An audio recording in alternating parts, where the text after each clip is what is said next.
just went back to our splash screen while we were having a little moment, you know what I mean? I know what you mean. And I also, like, if you look at the splash screen, it said the live podcast every Sunday, so I, like, moved that down. Okay. So I was like, instead of editing out, I'm like, yeah, we're just going to, like, move that off screen. Because we're not live on Sundays, we're live on Mondays, and it's not at 9. Like, all that shit's wrong. It's not Sunday, it's not 9 p.m. And I talked to Sam earlier. He sent me a text. But I didn't even think about asking him about the show.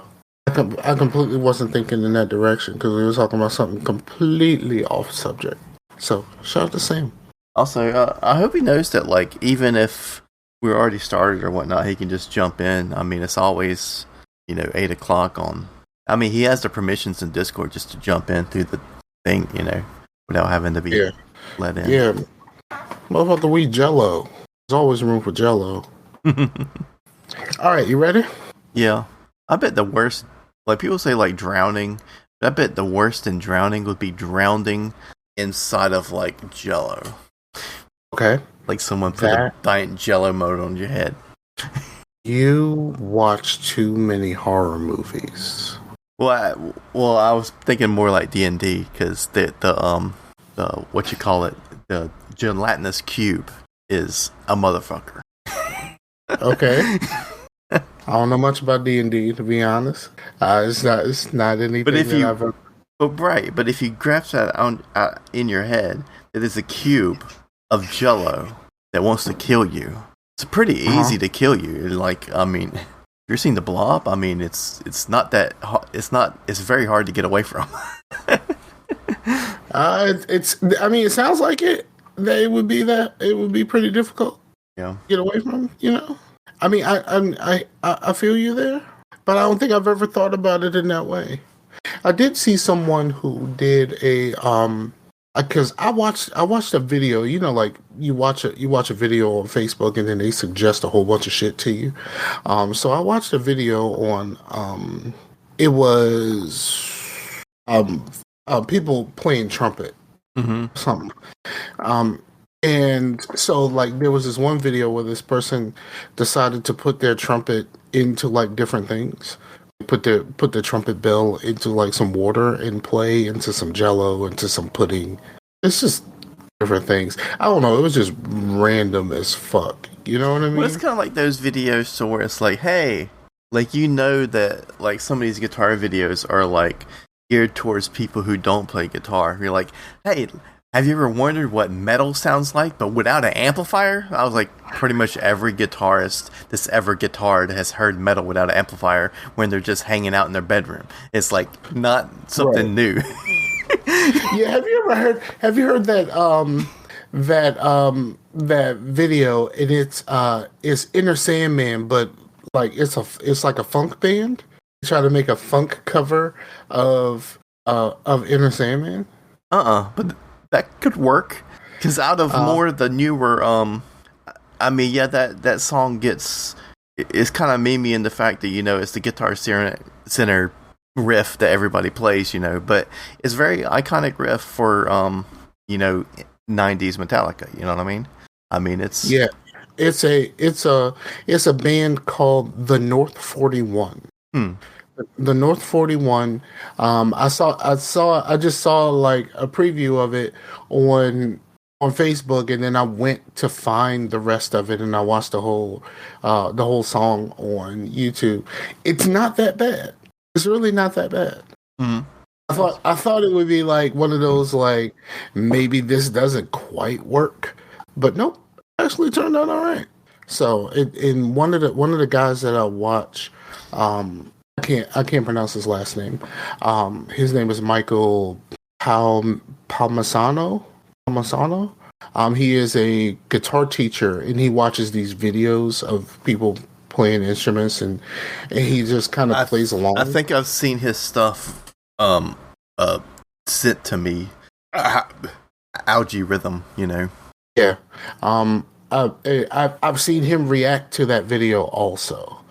But like, I think it's really cool because like he does these videos and like of course like he has a guitar in his hand, and like he's trying to recreate what he see what he's hearing and he's watching and stuff, and sometimes he'll try to play along, and sometimes it seems like he's off, but it's like, okay, that's kind of it.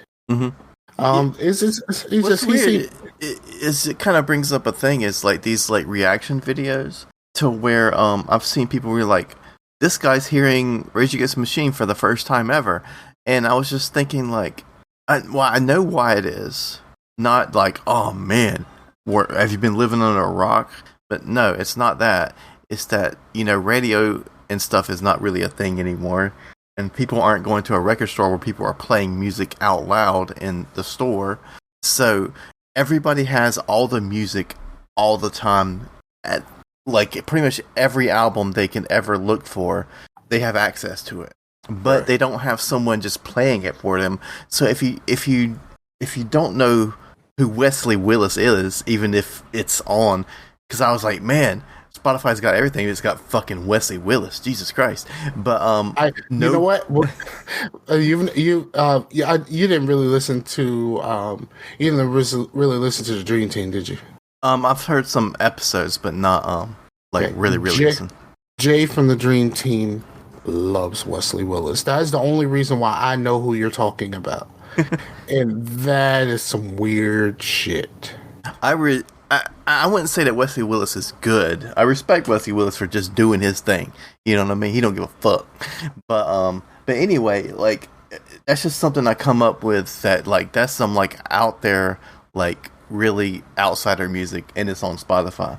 But if you're not looking for it, Spotify's not just gonna like hand deliver Wesley Willis to you. You know? Exactly. And I so it's really like so yeah, that was a weird episode. Because like I think it started off pretty tame. It started off pretty tame with Rock and Roll McDonald's. Yeah. And then it started going to all of these other places. And I was like, yeah, I was cool at Rock and Roll McDonald's. I don't know what's happening for the rest of this. I have no idea. This seems all just freaking weird. So, yeah. But if you hear Rock and Roll McDonald's enough, after a while, you're like, actually, this is a good tune, you know, because it's catchy, you know. It's not bad. It's not bad. And I've definitely heard worse. Like I've heard Ice JJ Fish, like, and I used to love Ice JJ Fish videos. Ice JJ Fish is like the worst, and like I know he is the best at being the worst. And like Ice JJ Fish, some of his songs are just like, what the fuck is this? And like he got the views and all this kind of stuff. He was more of a thing before. Mm-hmm. But I used to really dig Ice JJ Fish. Like one of my homegirls, Tamika, she used to love that dude. It was one of those things where it was like a long running chat, like how we used to have, and like how we kind of have now in Discord. Mm-hmm. Yeah, it was one of those, and she would just we would just post Ice JJ Fish videos when he came out with something new. Mm-hmm. As it's like it's weird because like you have these long running chats sometimes with people, and you just kind of fall out. Like the chats just kind of go away after a while, except for a couple, like the chats with us and then the chats with the rest of the guys. Those are the only two Discords that I do not have muted. Everybody else is muted. Right. And everyone else is muted. I had to mute Crucial Core because like you and Max be having like conversations about the show, and I'm just kind of like, why am I a part of this conversation? Well, yeah. I always figured that that you would mute it, but like I'm not gonna like dump you out on it because I know every now and again I might have to tag you because I mute pretty much every. Don't have Scarcastle muted because, well, anything that I'm like kind of like a part of, like, I guess running, I don't mute it just so I can see stuff.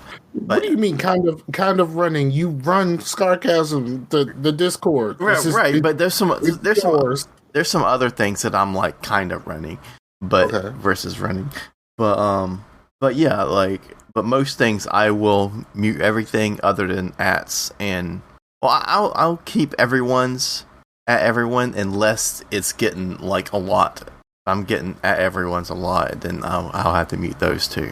But I just Hey, I just discovered something because I posted this feed onto our Facebook page, mhm. the GGR Facebook page. Um, I'm thinking about killing that. I'm thinking about killing the website Okay. because we don't use the website. Like it just, I pay for the domain every year, but like we never use the website. We always talk here in Discord. So like, why am I paying every year for geeksgoneraw.com for what? Like, you know what I mean? Like no one uses the website. Like no one. I don't even go to the website. I can't tell you the last time I've actually been to the website. Right. I think I might pay for it again. Now I missed my goal because the anniversary of the show came and gone. Um it was on the 17th, so it's been a few days. But I'm thinking about just killing the website. But there's this ad that I keep getting on Facebook. It's for like a podcast like website, that they make a podcast website for you, and it's supposedly free. I'm just kind of like, okay, I could do something like that. I don't know. It's just weird because like Well, I like mean, no this one. would be the anniversary show since the 17th was between shows. Between Yes. last. Yeah. This is the anniversary show. So thank you for everyone who's checked us out thus far. We haven't officially started the show, but I guess this is a rolling start. This is Scarcasm. I am Scarfinger. That is Chase. We've been back. We've been beating in your ear holes for another year, man. Yeah. I think it's impressive because like a couple years ago I was really ready to go. I'm surprised I'm still here. And I see that a lot. A lot of the old guard is gone, and then the ones that are still holding on, I hear in their voice to where they're like, "Yeah, I don't know. What are we talking about? We just talking about the same things." Well, my baby burped today. Yeah, I start getting those feelings every year, especially during the summer. To just it, you're just kind of like it's the summer. I don't necessarily want to be sitting here cooped up in my room, like talking. Well, yes. Then August comes around, and I'm just like, fuck yeah, man! Like like I'm always like super excited to have people around for August. So and It's so we August. really have August is like your spinach. yeah, basically. Yeah, it's basically my spinach. Oh man, there's this meme, and you could tell I'm on Facebook a lot. I think Facebook is like the most important place on the internet for me. Because Facebook loves to hear you say that. it really You're like, is like. Scarfinger is down with the metaverse. Yeah, the first thing I do typically is I log on to Facebook, because I think my Twitter is a little bit weird, where like I follow a lot of people and a lot of people follow me, and I don't necessarily know who most of these people are. I don't know who a lot of them are. A lot of them follow because of the podcast in the past or something like that, or one of the other podcasts. Um, one of the like Return to Oswald and stuff like that. People follow because of that, but like half of these people, I have no idea who they are. And Well, I've did some unfollows, so definitely on people where I see them post a lot, and I'm like, how do I know this guy? Do I know? Because some of it's through forums, like when I was like Dad's Hideout, and some of them I was like, okay, he's a Dad's Hideout guy. I won't unfollow him, And then, or he's friends with. If I see like Matt and Anthony Alex and some of those, I know it's like someone maybe around the podcast. But if it's nobody that I follow and they're not following me, I'm like, that's probably one of these dudes who followed me and I followed them back, and then they unfollowed me when I followed them. Hey, speaking of Anthony Alex, shout out to my man Anthony Alex, grandfather. Yeah, man, I saw that too. You know what I mean? That's my guy, and we haven't spoken in a while. But shout out to my man Anthony Alex, grandfather. That's fucking cool. Because you know, I started podcasting. I mean, the show didn't start to 2010, right? Right. But I've been podcasting since 2009, and like in 2010, that's when I really got to know most of the people that I know now, and most of the people that I talk to on a regular basis now. Um, so I've known this dude for since 2010, and when he talked about his daughter and stuff like that, and it's been 12 years. You know what I mean? It's been 12 years since I've known his daughter, who was a little girl at the time. I think it's really cool that like we got to the point to where you know like she's not a little girl anymore. She's now a mommy. You know what I mean? Like she's a mommy, and that's fucking cool as shit to me. Um, and then Pooh Bear, who was really small at the time of the show starting, because remember, Pooh Bear was born in 2008. So like at the time the show started, she was barely talking. You know what I mean? And like she would walk up to the microphone a lot, and I'd be like, say hi to people. Pooh Bear, yeah, hi. And now like Pooh Bear would be 14 next week. Right. It's crazy because there was and like I said, I've been playing a lot of Division with my friend who I've known for a long time. Since like, well, when I joined you guys' party, it definitely felt like I went to a party, like an actual party of people where I knew one person and everybody else was like close friends to that one person. And I was just like, that dude. Well, you jumped in. Well, see, here's the thing. When you jumped into that Division party, what was happening was the homie Build Maintenance, who I know from like Blue and all of them. He used to show to the party chats that we used to have a long time ago. He had been playing the Division, and we were helping him help him finish we were helping him finish New York. So like we were stuck in the shit at that time. Like, so it's me, my friend, who like we still play Division damn near every day. In fact, we are supposed to be playing the Division as soon as this show is over, because there's a goal that we are trying to attain. Now, then I sent you a message. I sent you a message last week. Yeah. I said we were playing, and we were playing with somebody new, and he is somebody who had another dude like my friend Todd. He had played the game, but since he wasn't playing with anybody, like he didn't know what he was doing. He was just kind of playing the game, and then it was just like, yeah, I'm bored with this, and stopped playing. Well, so I deleted another character, so now this is character number 8. Only give you 4 slots, so I got to keep deleting characters. Yeah. So we started over from the beginning. I hit you up and said, "Hey, we're playing the Division." You were like, "Yeah, that's cool," and then didn't show up. Well, yeah, I was definitely down for it, but I fell asleep early, and then the next day I was like, "Damn, fucking Division." Right. I really wish. I think what I need to do. Right.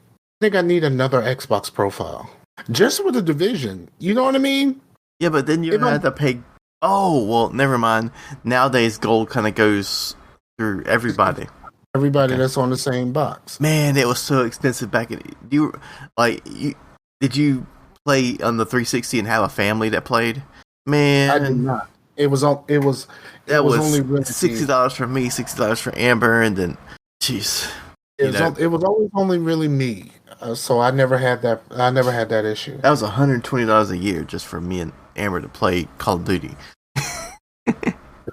That's fucking crazy. No, I did this whole shit. If I was playing with somebody and they were at my house, I did the guest thing quite often. Yeah, because you know me, I'm not really about that competitive shit. So right. So I can do the guest and play some team training or something that'll allow me to have a guest. I play that more often than anything else. I haven't even played Halo in quite some time. Like I used to be into the competitive, but then I was like in the back of my head, I was like, I kind of miss it a little bit. But I was kind of like all right then, and I know that now that I've got older, I'm going to be even more not good. Yeah, that's the reason why I stopped playing versus mode. Well, I mean that and the rampant racism on Xbox Live, because all they had to do was just look at my avatar or hear me talk, and it was like then someone would call me the N word, and it just kind of ruined my experience. So I really just stopped playing versus mode. I would play co-op because, like, even if you think that even if I play like the Killing Floor or something like that, where we're all on the same team fighting against the monsters. Even if I say something and you call me the N-word, but I'm like, motherfucker, I'm your N-word today. Like, we on the same team. I'm here to help you. So, like, you know what I mean? So it felt co-op felt a little different than versus mode. And like, for the record, I've never called Scarfinger the N-word. It sounded like you. I was like, no, that ain't me. No, you've never. I've called you the N word quite often, because it's just a way that I talk. I've tried several times to get away from it. I've tried replacing it with other words, and it just never works for very long. Never does. I don't know what it is about it. It's just a word that I use very, very often. And like trying not to use it at work is the absolute worst. I kind of, because only one person that is just a member of the office staff is another black person. All the rest of the office staff is, older white people. Mm-hmm. So like when I'm having a conversation with him specifically, yes, I say it, but I kind of say it under like hushed tones. Like, mm-hmm. What's wrong with you? Like, that type of stuff. Like we say stuff like that to each other. But he's one of those people that he calls everybody a bitch. And I'm just kind of like, nope, we are not going to bitch each other, sir. We are going to stick to the N word. That's one thing. That's like a line for me. It's a line for me. So I don't really like to. I don't call people bitches very often, especially not someone that I know and someone that has access to call me a bitch back. That's not. It's just not something I do. I don't take being called a bitch very lightly at all. Right. Just a personal thing. Well, I want to say something. We have a new patron. Oh yeah, we have a new patron, and I don't know who this is. It's someone named Jimmy Beans. Shout out to Jimmy Beans. Jimmy Beans is a patron, and I think it's really dope. That we have another patron. We have 3, I think. I'd say if we get 10 patrons, we'll make a patron only Discord channel that we can, kind of something that we can physically do that, because there's not much that we can do with. Yeah, the worst part about having a Patreon is I set up the Patreon right when the pandemic hit. Mm-hmm. Like right when the pandemic hit. So it just kind of fucked everything up.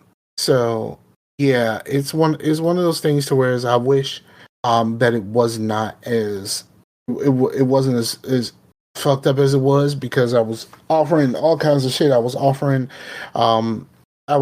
paintings and stuff like that, because at the time I was painting a lot as a part of the Patreon.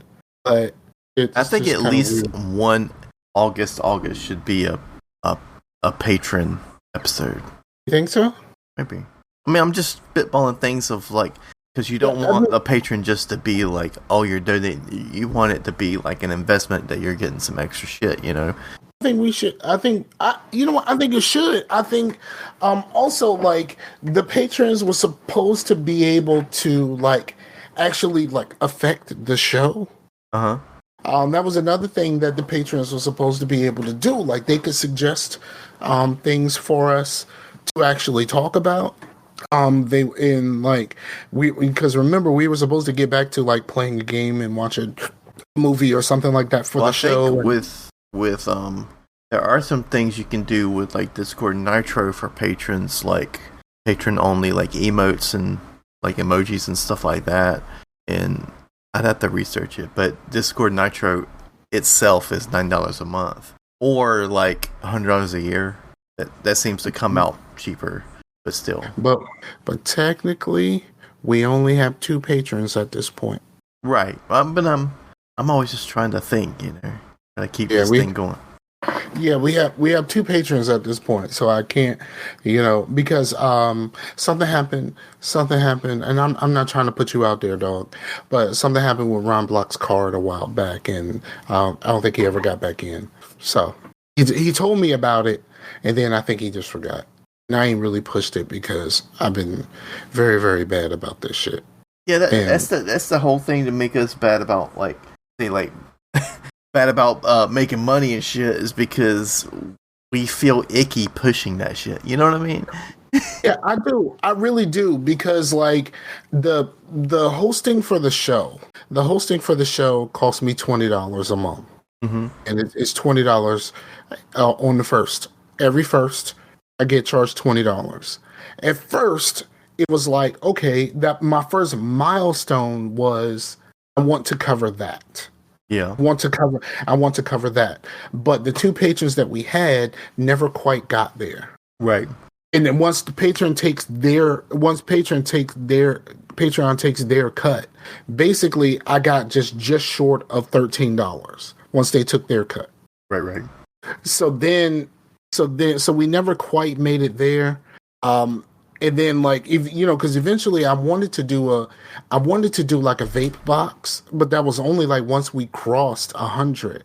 No, once we crossed 80, because the 20 for the hosting, and then I was going to do the vape box because the vape box is like $60 a month, and like they send us like juice, and they send us devices, and they send us tanks and stuff like that.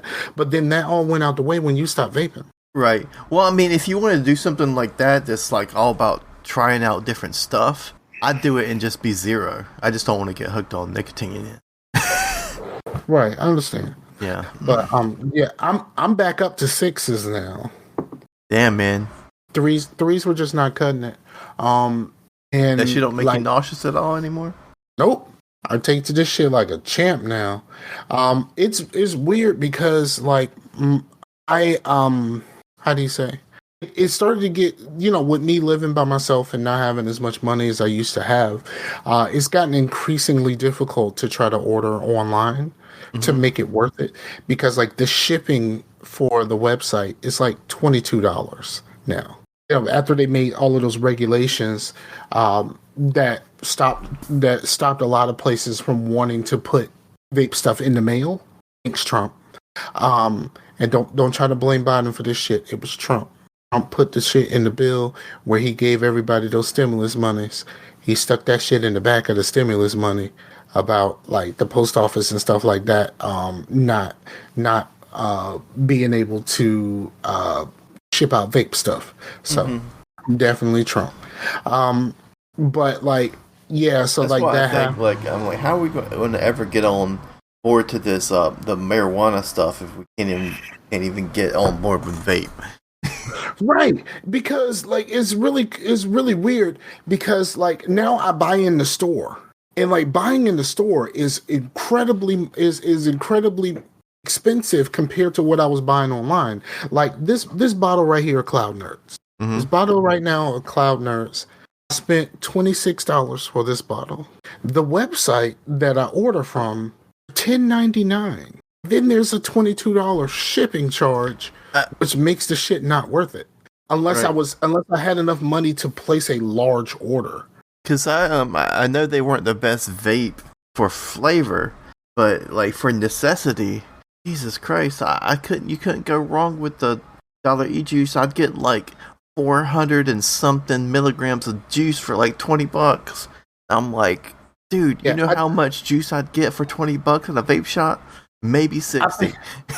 I think I got spoiled, right? Like I got spoiled in the juice that I was the juice that I was buying once I went to this other website and I started buying actual name brand juices. It made it hard to go back to Dollar, because just Dollar just don't taste like nothing. Right. You know what I mean? It made it hard. And actually, my coworker, a few months ago, ordered a bunch from Dollar, and then she said it was hitting her throat wrong, It was like making her throat hurt when she vaped. So she gave me all of the stuff that she ordered, I and I only had issues with one of them. Yeah, I only had me getting into Dollar E juice was probably the one of the stakes into the coffin to be like, man, I don't think I'm into this anymore because I would settle for subpar juice just to have the nicotine hit. I've been there too. Yeah. I've definitely been there too. But like now I go to the store and like here's the thing about the store. The stores and I talked to the guy at the store. They put a new place around the corner from where I work. He said when they first opened the store, the juice was like really cheap. I was just, oh shit, it's like really cheap. All right, cool.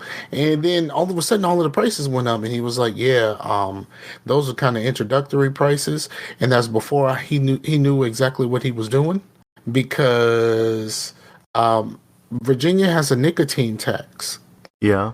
It is, and it's like a certain amount of is like a certain amount per milliliter as long as it has nicotine in it.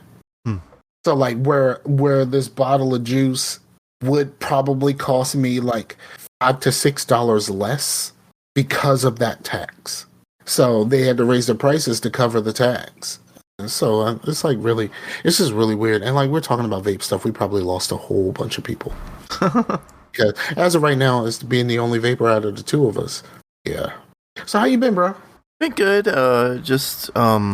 We did we do a podcast since? Oh no, well that was last weekend, so I don't think we did. We went to Hibachi, which was the first time my kids have. Well, I don't know about Aiden. I think he might have went with my parents one time. But Riley loved that shit, except for the fire. He didn't quite care for the fire. Right? He's just like, back up, yo. This shit. Oh no. It's like, I mean, there's food there, so I'm excited. Whoa, fire! But all the drumming and stuff, and the tricks and stuff, he loved all of that stuff. But the food was great. I mean, and they give you so fucking much food. Me and Amber ordered shrimp to share, and then we still got chicken because he made too much chicken. He was like, "You want some?" So we got chicken and shrimp for the price of shrimp. So, want some of this chicken? I might eat too much. I ate too much. I need to get rid of some of this here chicken. But yeah, that was good, and they had fun, and but yeah, I mean, other than working, that was the most exciting thing I did the whole week. Yeah, I don't think I've done very much in the way of exciting. I've hung out with my ex a couple of times in the past like week or so, and that's been cool. Just kind of hanging out, not really doing anything other than just kind of hanging out. And it's different because previously the only time we would really hang out is when I went over there to wash clothes. But like, we went out to eat and had a good time. Like I was messing with the waitress. And like we were ordering our drinks and she was just like, I want a Pepsi. And I was like, all right, cool. And I was like, I want a Diet Pepsi. And then she was like, all right, so Pepsi, Diet Pepsi. And she was like trying to remember it because she didn't write it down. So she walked away and then she came back and then she was unsure of which one was which. And she was just kind of like, I think it's this one. You want to try it? I was just like, but I don't want to die if I drink the wrong one. Like, it's like, I was making it seem like if I drank Pepsi, regular Pepsi, it was like some sort of poison to me. Like, even if I tried it, which is not the truth at all. But like, she had this look on her face. She had this look on her face like, oh no, am I going to hurt somebody? And I'm like, no, I'm just fucking with you. Like, you know what I mean? Like that type of stuff. And we just had a good old time. And then the manager of the place, like, me going out and being able to pay is like fucking amazing at this point because like being able to like go out to eat and like actually pay myself without any help is like impressive at this point. But the manager almost got me too because the food was really good. And when I checked out, he was like, all right, see you tomorrow. Like the dude from Cookout in Norfolk, when I worked in Norfolk for a little bit, and the dude in Cookout in Norfolk, he would say that shit to me. Like, all right, see you tomorrow. I'm just like, you know what, you just might. Every time he got me, he put that thought in my head about I would be back tomorrow. Uh-huh. with Cookout, like there's like so many things that you can buy. It's Yeah. like so you can go back the next day and then switch it up and get something completely different than you got today. But yeah, that dude fucked me up. The one in Norfolk, he fucked me up pretty bad because I'm just like, damn, am I gonna come back tomorrow? I think I might.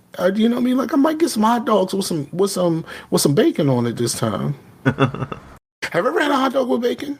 Uh-uh. Bruh, let me tell you, I ordered for the first time. So I went to Five Guys Burgers and Fries. I have to say Five Guys Burgers and Fries because if you speak about Five Guys and then you're talking about their hot dogs and stuff like that, it sounds really gay. It really does. Like talking about Five Guys and not saying Five Guys Burgers and Fries, it just sounds weird. Like, like you just say like, like anything that you say after you say Five Guys, you talk about their food and stuff like that, and it sounds overtly sexual, but you're talking about Five Guys and their meat. So like, sounds a little weird when you have that conversation. Not that I'm against anything, but it's just weird. It's just weird for me to say. So Five Guys Burgers and Fries. Five Guys Burgers and Fries. I went there one time and I got a hot dog, and it was like, "You want to put bacon on it?" I was like, "What do you mean put bacon on a hot dog?" Like, no, you should try this. I'm like, I'm already spending a whole bunch of money because every time you go to Five Guys Burgers and Fries, it's like spending, like you always spend way more money than you expected to spend today. Right. On burgers and fries. Yes. And so I was just like, you know what? Fine. Put the bacon on there. So they put the bacon on there. And what they do is they make the bacon and then, with the hot dog and the hot dog bun, they put the bacon down the side. Mm-hmm. Holy fuck, was that shit good. Mm-hmm. It was, I was very, very surprised. So like sometimes when I go to Cookout, I get hot dogs and I get like chili cheese dogs with bacon. Man, that is the move. Yeah, I know. I normally don't get the cheese like that. I mean, I've got a chili cheese dog before, you know what I mean? And I'm not against chili cheese dog. But to me, like, when they're like, oh, I want a chili dog. Is chili dog different than a hot dog? But for me, like, chili just comes on a hot dog. It's just, like, all hot dogs have chili on it. Because I'm definitely a mustard, onion, chili type of guy. And, but yeah. So, but chili, I'm more down with the chili cheese fries. Chili cheese dog, I think.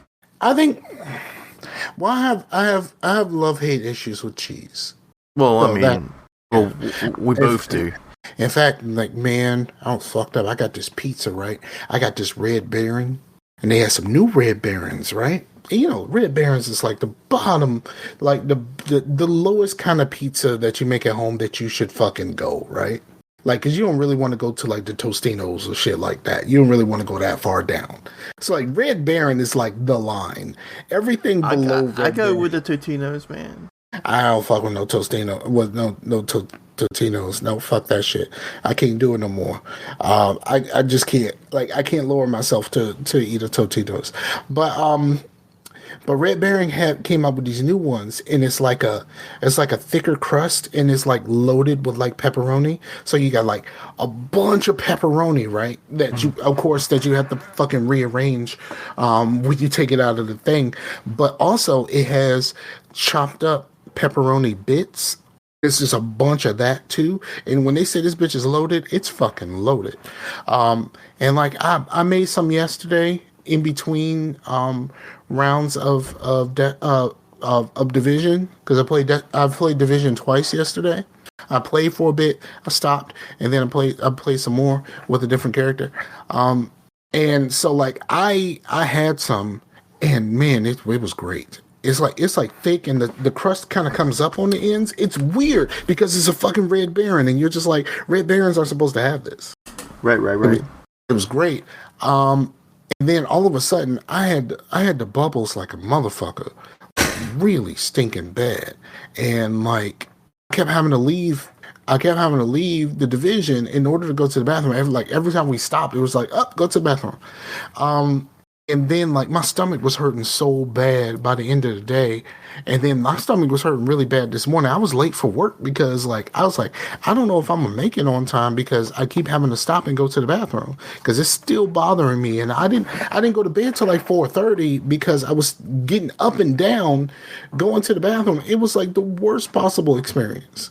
So, and I took the lactate and all of that other stuff that I normally do, and like just that shit is a that shit is a guesstimate like a motherfucker. Like you think that you're gonna be safe. You're just like, hey, I think I'm gonna be safe here, and then sometimes the shit is just like we work just fine, and other times it was like, nope, we don't work at Well, all. sometimes it's just too much cheese. I mean, if it's like stringy, globby, like I think cheddar's the worst. Like just straight up, just like cheddar cheese. You know, Yeah, I think so because I made a cheeseburger pie. It was a week ago, 2 weeks maybe. I made a cheeseburger pie and I had some cheddar given to me. hmm Some chopped up, you know, and yeah, I had some issues that day too. I don't know. It could be the cheddar, but like this one, there was no cheddar on this pizza, and I was fucked up. So it's. I mean, it's getting a little bit TMI, but like I think because sometimes I'm like, am I lactose? Because I know that like maybe it comes with the territory, but I think maybe lactose intolerance is like a side effect of having like IBS. Because sometimes I'll just have a burger and be like, I don't want no cheese, and I still get a twerp stomach. So I'm like, so maybe it's just having fried shit on top of cheese. It's just like, you know what? I'll tell you something. Tell you something. I get the same feelings from almond milk that I do when I drink regular milk. Almond milk or cashew milk and stuff like that. It hits me the same. Like maybe my body is just like, yeah, well, you said it was milk. I don't know. Like, you know what I mean? Like looks I like don't know. milk, tastes like milk, poops like milk. That's how we do. Right. Look, I don't know what you're talking about. It look like fucking milk to me. Like, you know what I mean? Like that's what your body is telling you. Look like fucking milk to me. I don't know about this here. But yeah, that. So, yeah, are we done talking about girl stuff? Yes. Okay. Um we let's start it with video games because I've only played the Division. I have not played anything else. I'm still playing like late nights and playing almost every day with my friend. You didn't actually join us when you were going to join us. So I ended up starting a new character and I'm like a 12 now. Okay. So I don't know if I got to delete another character to start over. I don't know. Well, I should look Because, at what my character is because right. I know I played with you guys, and maybe you guys can get to where if I'm like a 20 or something, when you guys hit a, because I know the building that we went in with Sam. Remember that building to where like the enemies were fucked, and there was like it said there was an enemy and something was wrong. I think that's where we stopped because we never got back on after that. I don't think Yeah. it was a Yeah. stream. Yeah. I can't remember exactly where we were at that time. Actually, I can probably But look at the stream and see what level I am. that's possible, but don't worry about it. It'll be all right. Um, I really want to start a new. I really want to start a new profile. So that I have 4 new characters that have to. I don't have to keep deleting stuff. I could just play with 4 more people. Right. Yeah, I like that idea. Um, because I really like the game. Like I said, this is my 8th time playing through it. One of the times I did skip directly to New York, so that's a kind of like 7.5 maybe. Mm-hmm. And so there's that. Oh, my Pooh Bear. I was playing Division, and then it said my Pooh Bear was online, and I was like, "What is Pooh Bear doing online?" Because she rarely touches her Xbox. She was playing Andromeda, and I was a proud father. She just decided to play Andromeda on her own. Apparently, one of her YouTube follows is playing through Mass Effect the first time. So she was just like, I've already played Mass Effect. And then she was like, I don't really want to play the trilogy, so let me get on this Andromeda. Yeah, she's young and she doesn't feel the same about Andromeda as the rest of us do. Well, actually, Right. I wouldn't say the rest of us because I don't hate Andromeda. I actually quite like Andromeda. Yeah. I don't think it's on the same level as the rest of the trilogy, but it's still a good game to me. But that's kind of thing, like with music or anything, like how is anything supposed to like be as good as your masterpiece? I mean, it's not. It's never going to be. That doesn't mean you should just stop making art or whatever, but don't try to top the other thing because it's always going to be a disappointment. Just make shit. Yeah, Michael Jackson kept making music after Thriller. You know what I mean? Yeah. Even though Off the Wall is the better album, Off the Wall is Michael Jackson's best album, but we don't have that conversation until we get old enough to completely understand how fucking I awesome. thought His Story was his best album. Oh fuck no. History. The weird I was thing just, about history, I was just fucking with you, man. the weird thing about History is it was a double album, and like one of the albums was the actual, like, it was kind of like a greatest hits, right? Wasn't that the one that was just kind of greatest hits, and then the other one was the actual album? I think so. I just noticed the one where he's on the cover with like the bullets and shit, like as a statue. Yeah, I see. The crazy thing is, we were talking about after the G-Funk halftime show, which, I mean, I didn't hear much hate for, but apparently some people did. I loved it. I mean, they did what they could do for a halftime show. You know what I mean? Yeah. With the time that they had allotted, they did what they did. But after that, people were talking about the greatest halftime shows of all time, and it was just like, you can't not say Michael Jackson, because Michael Jackson popped out of the fucking ground and stood there for 2 minutes, standing still, and people lost their shit. He just stood there for two fucking minutes. I mean, like, I'm pretty sure that is the greatest performance of a halftime show. Like, he stood there for 2 fucking minutes and didn't move. He popped out of the fucking ground and he just stood there. And people lost their shit. Grown ass men passed out. You know what I mean? Like, that's some different shit. You know what I mean? When you have grown ass men passing out from this shit, that's how you know you on a different level. So you're on a much different level when you can just, when you don't even have to perform nothing and people lose their shit. Speaking of losing shit, Lose Yourself was the biggest applause. No one is surprised by that. Did you watch the G-Funk halftime show? Oh man, it was good. The only thing that I thought it was weird and kind of drug the show down a little bit. They let Mary J. Blige do the hype song, and then they let her do the other song. They let her do the song with like she did No More Drama, which is kind of like a kind of empowerment anthem for her, but don't hit like that. You know what I mean? And I just thought it was weird. And then 50 Cent did the whole thing from the In the Club video where he was hanging upside down eventually. And apparently 50 Cent has gained a little bit of weight since In the Club. And he probably shouldn't have been hanging upside down like that. He's not ripped anymore like he was in Blood on the Sand. I mean, he's still a big dude, but like he seems a little bit more chunky. You know what I mean? Like, he seems a little chunky. So I mean, you notice when like older guys get like work out and it's like they're like ripped but they're still fat. Kind of weird. Yes, it is. But yeah, it's weird, but like it'll be alright. So yeah, so though I lost my train of thought. Well, we're talking about games, but yeah, I've only played the Division, so I have nothing more to say. Someone tried to convince me to play Destiny, but I was just like, I don't want to play Destiny because I'm not putting any money into Destiny. And I don't know what I'm going to be able to do now that I don't have the Game Pass stuff anymore. Yeah. Well, I think you played all the campaigns and stuff from the past stuff. So I did not finish the one with the stasis. Oh, well, that one's still there. So, but remember, I don't have it anymore because I got it through Game Pass. Through Game Pass, so I don't have it anymore. Right, but really, like, if you like, I want to play Destiny, you could like throw $40 down and get the new thing and just play that and be totally fine, and you don't even need the older stuff. You know what I mean? But yeah, but if I'm gonna play, I'm gonna want as much content as I can get. Blue said there was so much hate on 50. Yeah, it was weird. I mean, I get it, but like, you know, he seemed a little chunky, and he had on that little 50 Cent tank top that he used to wear, that a lot of hood dudes used to wear. It was the weird tank top with the wide lines. It kind of it was a tank top, but it kind of looked a little bit like a bulletproof vest because, you know, he used to wear bulletproof vests everywhere. Yeah.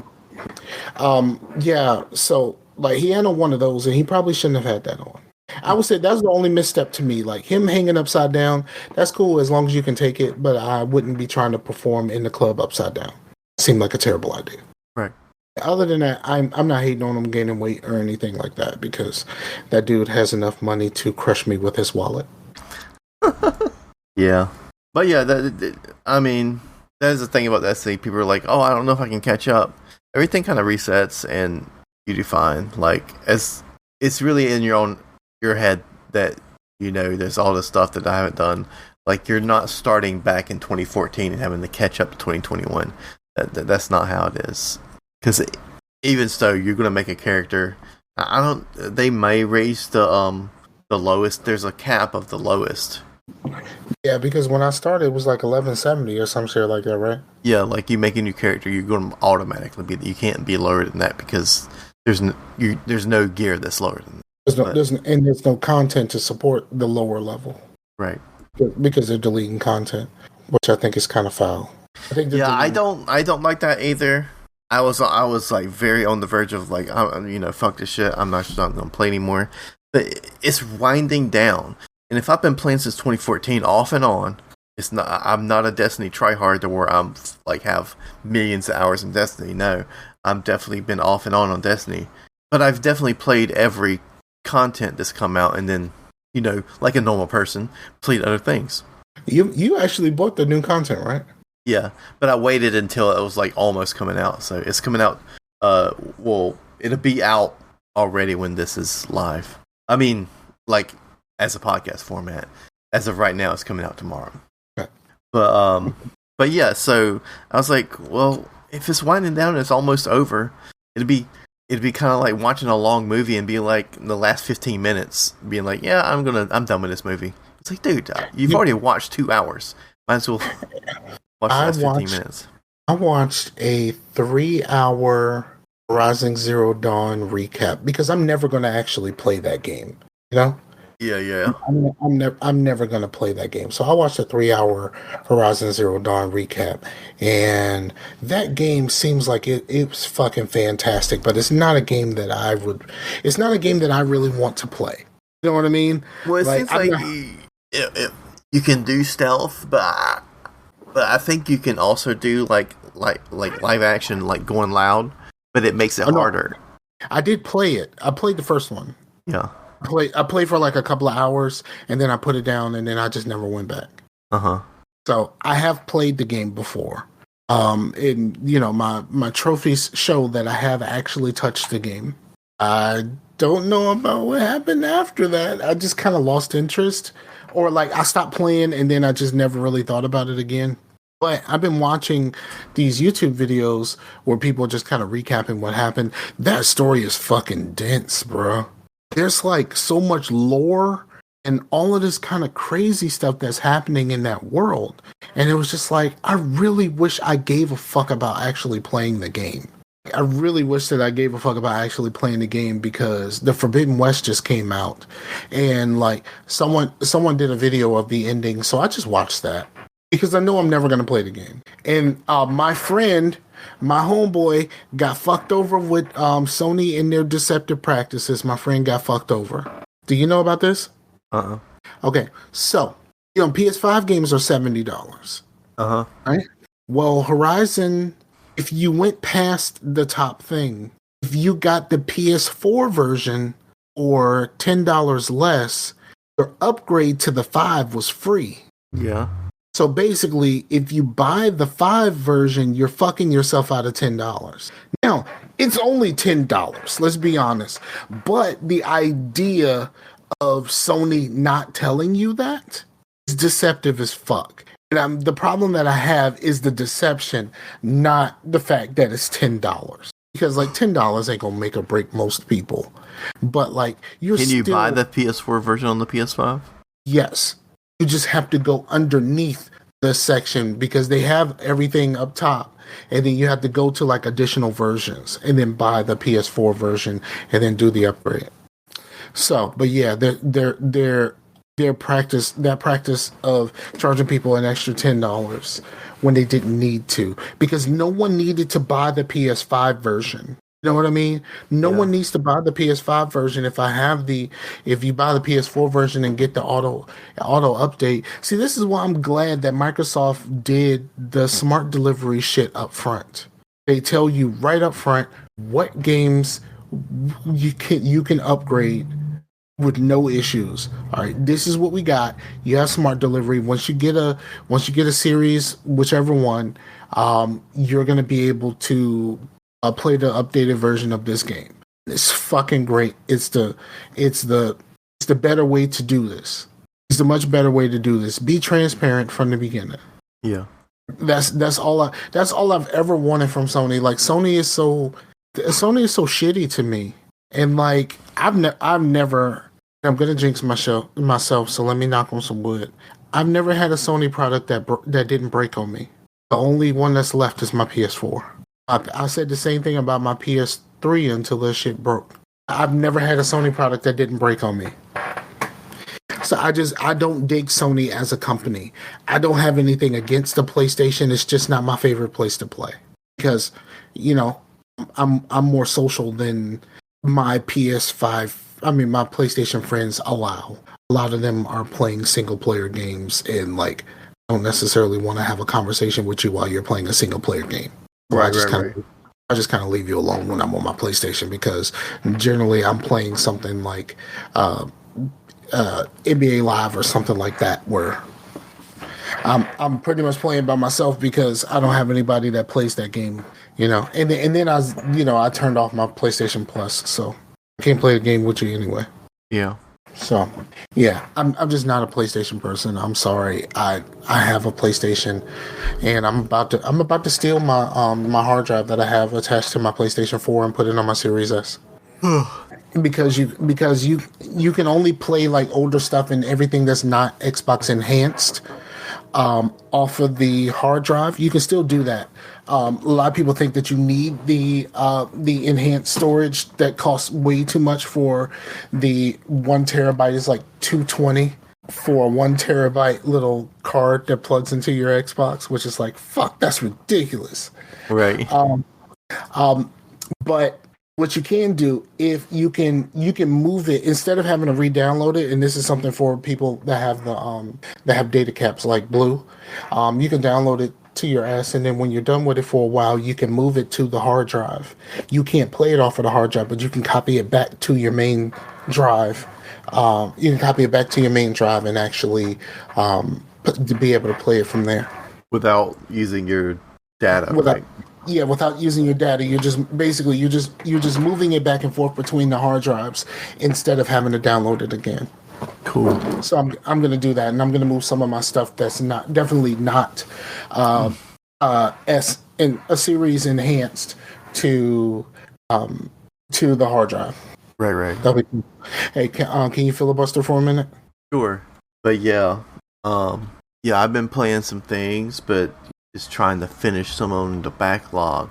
But with me, I have not played a lot of my backlog.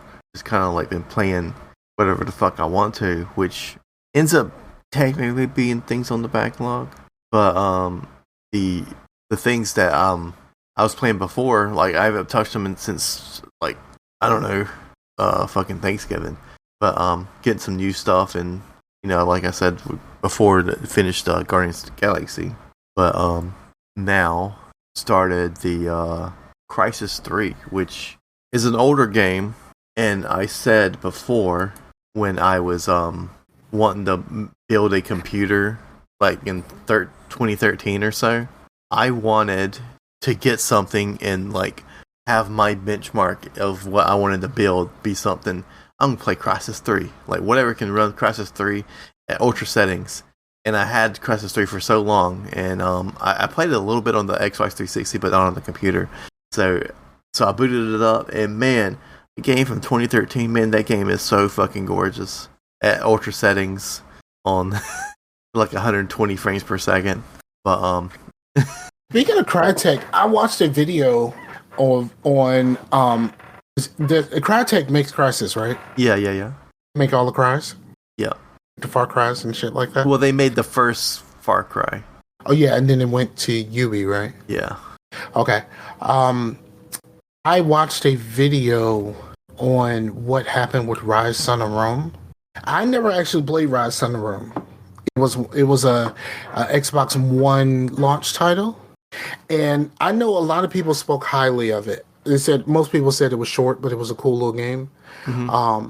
I did not realize what really went into the development of that game. That was supposed to be a Connect game, but it was like you had to do like a lot. Like to move in that game, you basically had to like run in place and you're like fighting, but you're like actually like fighting and like headbutting people like through the Connect and you're like doing all this and it was just too much work. So they was just like, yeah, we're gonna put all this shit on a controller. We're gonna put all this shit on a controller. I don't think the Connect thing is gonna work for us. But yeah, that started off as a Connect game, and I just thought that was cool. And that game still, to this day, that game still looks fantastic. Right. Yeah, that's the thing with their games. They always look great. Like the first Crisis was kind of a tech demo-ish, and then there wasn't really much to it of gameplay. I mean, it had gameplay, but it's not like a great game that's like something to write home about. But it's just like a beautiful game. You know what I mean? And the same with the first Far Cry. Like, it was like just a sandbox. You know what I mean? But I think Crisis 2, I really enjoyed that campaign. That's when they started to really get their stride of campaigns. Well, I mean, I haven't finished Crisis 3, but I really enjoyed Crisis 2. In Crisis 2, I booted that up like some years ago, and that still looked great, at least in 2019. You know what I mean? I'm sure it still looks great now. But they have a new one called like Hunting Grounds or something, Hunt Shadows or something like that. Hunt something.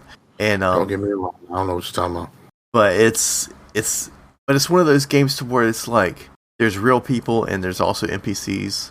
You're trying to hunt like beasts in the swamp, but there's also other hunters that are trying to do the same thing and they'll kill you. So I was like, I don't know about that, but I heard it's like actually really fun if you have a group of friends or whatnot to play it. But I don't have that, so yeah. But I did finish Life is Strange: True Colors.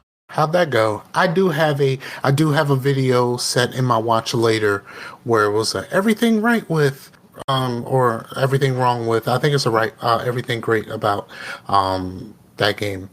Because I watched the first game. I watched my daughter play it. So like there was no reason for me to ever want to play the game. It was just like kind of like evolution of Telltale.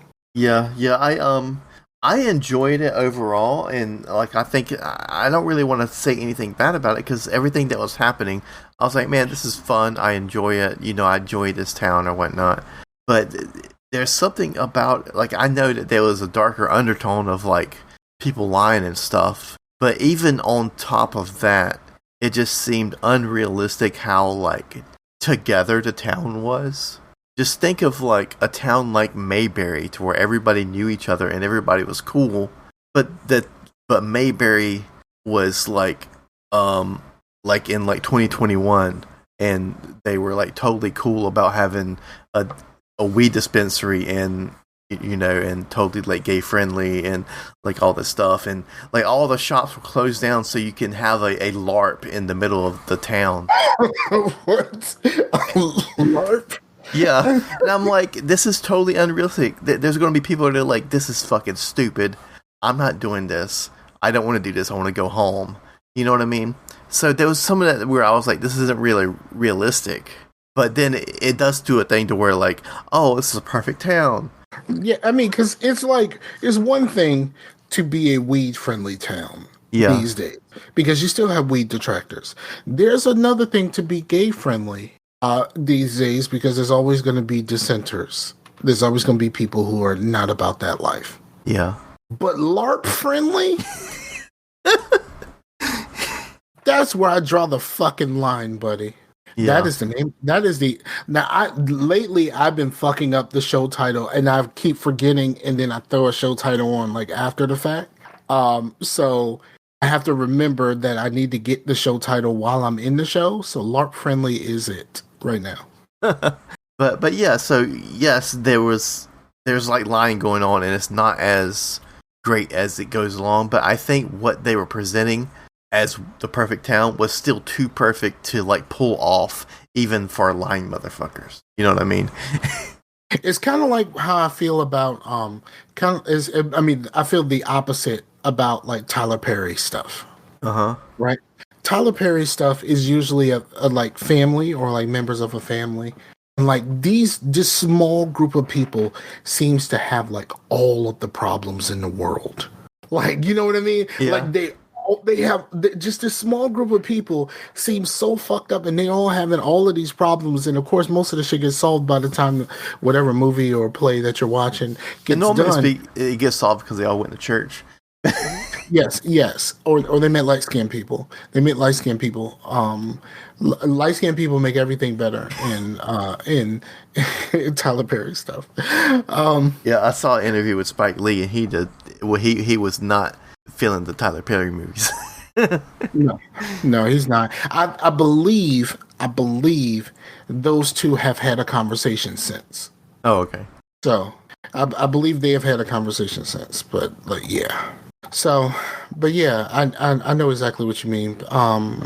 But I just like I said, I watch the stuff on YouTube. I don't actually play those games. Yeah. Because I don't want to ruin my streak. Because I watched the first game. I watched my daughter play the first game, but I just kind of helped her.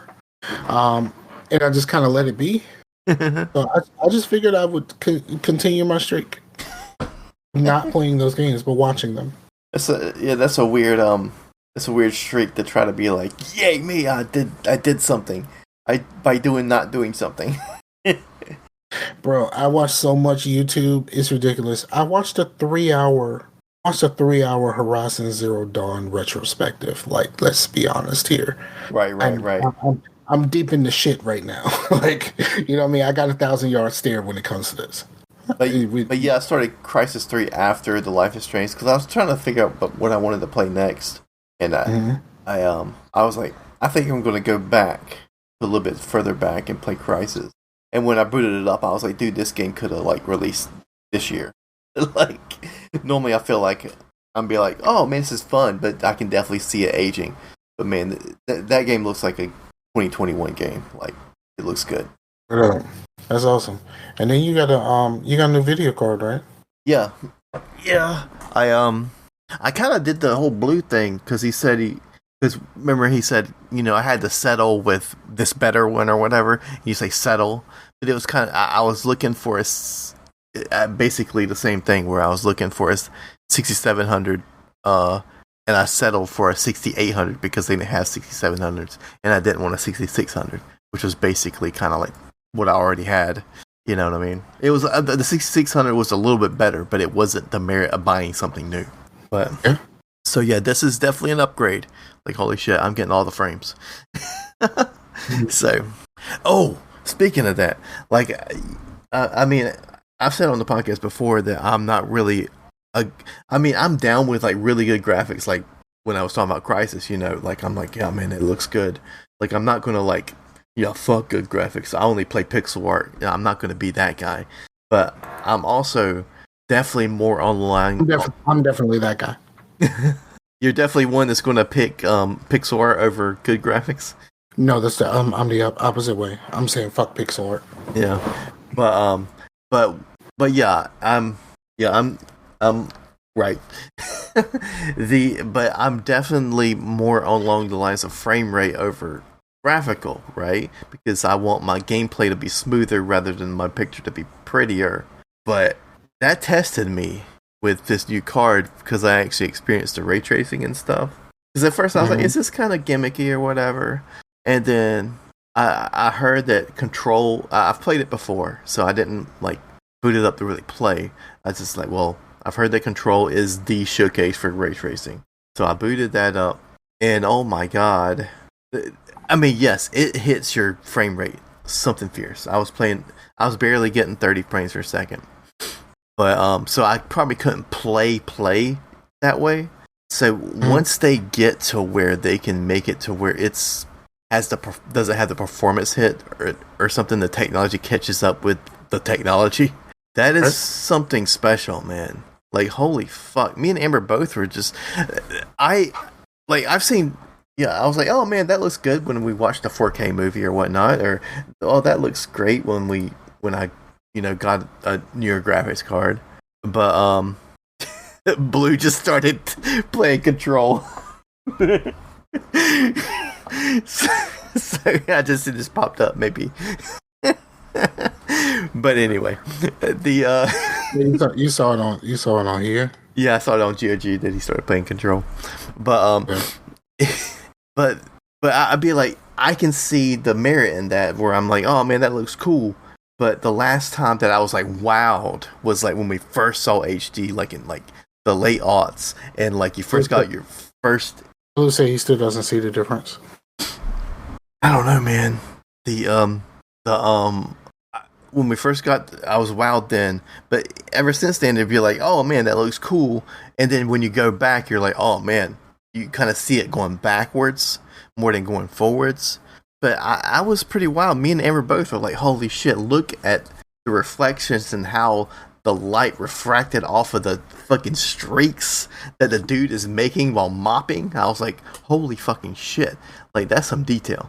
But the streaks of him mopping were there without the ray tracing, but it was just on a whole other level. But yeah, I don't think it's kind of like the first time you watch a football game in HD and you're just like, look at that fucking grass, man. Yeah, that kind of shit. So it's been a long time since I felt that way, but I still don't think it's to where it needs to be because it has such a performance hit. I would never play my game that way. But actually, with the Cyberpunk update, Cyberpunk with ray tracing did not have the performance hit that Control did. But I think that Control had better ray tracing than Cyberpunk. So I think that might have been the difference there. So yeah. Okay. So yeah, that was a little bit Blue say he guesses his monitor is a 1440p, not 44 hertz, no 4K yet. That's the same as mine, but I don't know, man. Like, it was mostly, I mean, Blue, you've played the game. Like, right when you first start the game and you meet Ati for the first time and he's mopping, that's the part I'm talking about. It's like you go through those areas and there's a lot of fluorescence going down, and it's just like you look at the lights and it's actually bright to your eyes to where you don't want to look at it. It's bright light. And then it's just how the reflections and stuff is right. That's the future of graphics, but they just got to get it there. Because it can't be throwing your game into like 20 frames per second. Oh no, that sounds horrible. Yeah, or like you got to have like $1 million fucking PC to actually run it at a decent frame rate. Right. I mean, I was getting 30 frames per second, but I'm pretty sure that once the fighting start and things start moving, it would drop down. It's kind of like how I am with the Division on PC. Well, while I'm standing still, everything is great. Moment I start moving, teens. It's like your dude in Division's just like fucking drunk as fuck. He's like, I'm good as long as I'm not moving. Moment I get up, I'm like, I don't want to take a step yet. So I've just been sticking to playing on Xbox. I would love to play on PC or just to be able to play crossplay. And they said they're never going to do crossplay. But yeah, I do recommend Life is Strange True Colors. I was just wanting to point out that things were a little too perfect how they were making it. I think there should have been, even in the perfection, there should have been some people that were a little bit of an asshole to you. You know what I mean? Everybody was too nice. Yeah, people actually accept LARPing. Yeah. Blue's talking about your card. A card? Mm-hmm. Yeah, I didn't get the 68. I got the 67. No, wait a minute. I got the 68. They have another game releasing. No, that's Heartland. It's not a like full Division game, and it's one of those games that you can play on the mobile and shit too. It's a free to play game, and it's kind of like more like an Escape from Tarkov kind of game. Where you have to get in, get your stuff in, and be able to extract out. So they have a mode where you basically learn how to play where you don't have other people. But then the main mode of the game, it's a PvPvE. It's kind of a little Dark Zone-ish, but like you have to get in. Are you talking about the Hunt game? No. I did. Blue said there was another Division game coming out, and I said no, that's Heartland, and I'm explaining what Heartland is to the Oh people who don't know. well, Hunt is like that. That's why I was like, oh, is he explaining the game I was just talking about? But Yeah. I but yeah, I do have the 67 XT. I was looking for the 66. But the only ones that they had in stock were the 65 and the 67. But the 68 and 69 were way too expensive. So I was like, I went with the 67. Yeah, all this stuff is way too expensive for me. I'm team. I'd rather buy another Xbox than a video card. Yeah. I'd rather buy a Series X than a video card. Yeah, what I said in the Discord is true when he asked me how much I paid for it. I was like, I paid more than I wanted to, but less than I could have. I'm gonna say you got a good deal on it. Yeah, for this climate, yes. Yeah, because this climate is the worst. The video card I was looking into, when I first looked into it, and I realized I didn't have the money right then and there, it was the card was like $139. Now it's like $339. The same fucking card that's now an old card. It's like it tripled in price. Yeah, and that stuff happens anyway when they stop not supporting, but they stop making some older stuff on the regular. They'll get more expensive. Like with my processor, that I got for Amber, processors aren't really getting hit with all this. It's just graphics cards, really. So that was still a normal price. But if I got her one like mine, it was more than getting the newer one because they're not as many as of those. So getting the new 2800X or whatever is more expensive than just going ahead and get like a 5000 series, which is weird. But supply and demand and all that economic shit. Yeah, and it's all like I have to deal with this supply and demand shit. I have to listen to people talk about this shit at work all the fucking time because the people that I work the closest with, they both have a lot of animals. And so like between their dogs and cats, like it's like hard as fuck to find dog and cat food right now. So like it's with supply shortages and shit like that or delivery, like it's been like really fucked up. So like they both have to like every time they go in the store they have to look and see if they have dog and cat food and whether they want to or not they have to buy it because the next time they go back it's probably not going to be there. Right. Yeah, it's a lot of that. And then my coworker's like, "Hey, you want a cat?" I was like, "No, thank you. I don't need another bill. No cats for me." So, as far as watching stuff, I've finished Peacemaker. Peacemaker is really good, and it's a fun show. I really like that show. I'm glad they've already been picked up for season 2, because Peacemaker is really good. Did you watch Peacemaker?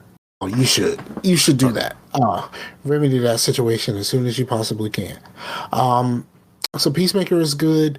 I've caught up on Queens. I was behind a couple of episodes. I don't know what happened because my Hulu wasn't telling me when I got new episodes. So I had 2 episodes just sitting there, and I didn't know that I had 2 episodes just sitting there. So I'm caught up on that. I'm still waiting for my CW shows to come back. Like I think they took a hiatus. So I'm waiting for those to come back. But also, like, there's a thing where I think a lot of people are worried about what's going to happen with the DC TV shows, because the CW is for sale. The CW is for sale? Yes. Is Microsoft going to buy them? Shit, they might as well. But like Microsoft has to deal with Paramount for Halo, so yeah. I have not watched. I'm probably not going to watch Halo. Unless I got like some old Fire Stick type shit, or in the same thing with the new Fresh Prince. A lot of people are speaking highly of it. Some people are saying it's a mid, but I'm not gonna know because I'm not paying any more for another fucking service. Well, that's just not. I mean, even if things are good, even if Fresh Prince is good, I'm just always like, it's still unnecessary. I'm just like, make some new shit, instead of like going back to the past. It's a completely different vibe. Like, well, I know it's a completely different vibe, but they could have made a show inspired by Fresh Prince, but it be something different instead of like All American. What now? Like All American? Yeah, I don't know what that is, but like Yeah, no. The new Fresh Prince and All American seem like very similar shows, yeah. except Because for All American is on the CW. right, but because if they made that same show but didn't say it was this, and then there was no, skinny Uncle Phil and all this stuff, people aren't going to feel a way about it because it's not Fresh Prince. And Carlton does coke in this new show. Well, I mean, Coke is kind of white people thing, so it checks out. Oh, I want everybody listening to realize that I did not say that. Chase said that. He's talking about his own people. So yeah, I just been watching basically the same stuff, and then watching a ton of stuff on YouTube, and that's just been like kind of what's happening, like in between long bouts of playing the Division. I just watch a lot of YouTube for the most part. Mardi Gras is on, so there's a lot of marching band stuff to look at these days. So like out of all of the Mardi Gras parades and the band battles and stuff like that, and for a long time we didn't think we would get any band battles, and we don't have any extended ones. They're usually just like a few rounds and they call it a day. But I'm really enjoying what I'm hearing from the marching bands. I know like COVID kind of ran roughshod through the season, and it's good to see like some of these schools, high schools included, get a little bit of their numbers back so they can add more to their sound. So I'm really kind of enjoying that, and yeah, I think that's pretty much it. There was something else. I keep watching these reaction shows, right? Of people watching stuff for the first time. Instead of me watching the movie over again, I'd rather watch someone else watch it. Okay. Even though they kind of skip around, but it's easier. Like I just watched someone who watched Deadpool 2 for the first time, and I forgot how emotional that fucking movie was. Like it's supposed to be funny, but like there's some moments where you just kind of like, I don't feel like laughing right now. There was some real like emotional moments there. Mm-hmm. And yeah, so like that was the thing. And yeah, I'm just kind of just doing my thing, just kind of watching. And when we were talking about reaction shows, there's this one channel that I look at is a young brother named Ahmad. And Ahmad, I don't know I'm trying to find the his actual name, but it's a young brother named Ahmad, and Ahmad listens to 90s and early 2000s hip hop the first time. This is all of the stuff that he like either he wasn't alive for or he was too young to understand what it was. Okay. And I think that's like really fucking cool seeing somebody, and he's like really enjoying himself. That's the one thing that I really like about it. Like he seems to be really enjoying himself. So shout out to Ahmad, man. But yeah, just a lot of YouTube. A shit ton of YouTube. If they had a place where you can see what your YouTube viewership is, mine should be pretty fucking bad. Yeah, because some things like it still holds up. I think for like a young person. I made a playlist in my my Plex music or whatnot. I just called it Camp Days, like. Because I did go to like a church camp for like a week in the summer between 6th grade and the year I graduated high school. And like there's music through that area that's very nostalgic for me. And mostly a lot of new metal, a lot of like Limp Bizkit, Korn, and then like the like 2000s hip hop and stuff are very much right in that Camp Days stuff. You know what I mean? And I was just listening to it, and there was some like I think there might have been like some Nirvana and some Silverchair, and then there was in the Ghetto Now by Limp Bizkit, and then my son was like, "I like this rap song," and mostly because it was like Method Man saying "shut the fuck up" through like the whole thing, but like I mean, so that's another DJ Premier song, right? DJ Premier did the beat. I just listened to a podcast where he was on Questlove Supreme, and then I listened to his his he has a channel. He has a YouTube channel where he explains his process for certain songs. It's actually pretty good because he tells you what he was thinking at the time, like if he like made a change, something like that. Like he talks about it, like, hey, this is what the original song sounded like, the original beat sounded like, and then kind of going from there. I think it's really cool. So shout out to Premiere. But yeah, so like I normally put that on because actually now is the only I kind of get like the midlife crisis thing. Like I don't think that because people like make fun of it. Oh, you're getting a sports car or whatever. But I think sometimes it's that I'm now at the point that I can afford a sports car. So that's when I get it. And it's not that I'm like having a midlife crisis. Not me personally, but like having a midlife crisis. I think that that's when someone would actually be in their life to like be well off enough to afford those things. But like and also just listen to old shit, and that's not really something I did because I was always kind of listening to new shit, and so listening to old shit is kind of new to me, but it's been kind of very therapeutic just to like throw on my Camp Days mix and just be nothing but late 90s and early 2000s shit, you know. I don't make my own playlists anymore. Oh yeah?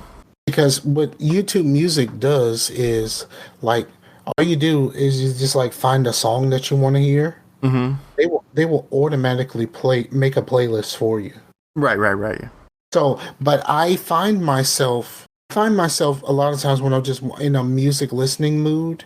Sometimes I listen to like modern hip hop, but other times I'm listening to like disco and boogie era music, and this boogie is the right after disco era where it was kind of disco but not quite, like, you know, like fucking Billie Jean is kind of a boogie era because it's like on the line of disco, but it doesn't have like the four on the floor and all of that kind of stuff that disco really had. So yeah, because there's like the disco, because disco comes from funk.